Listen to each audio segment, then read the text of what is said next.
I want to get into real estate investing, but what should I look for when I walk into a house? It's a good question. So there's a couple things you should always do, and a new investor should never do. Probably the biggest thing is to take on a project that's too big for them. So in this particular house, this is a 1940s house.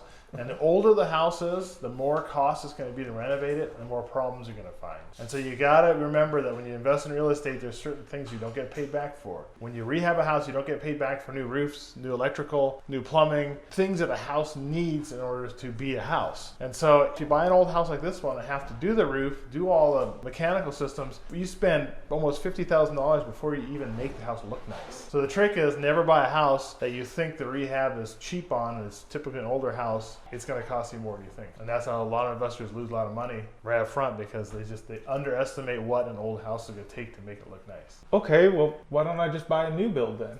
Well, the advantage of an older house like this is you can build value into it. You can get it cheap enough that you can do these improvements that will increase the value. That's the advantage. But in the case of 40's house, the windows are older, the electrical is older, the plumbing is older, the layouts are not current, so there's things that you can't change in it. But you get them cheaper. As a newer house, people can sell those. You can't really upside sometimes newer houses as much as an old one. Remember to show this to someone that is getting into real estate investing and what not to do on their first flip.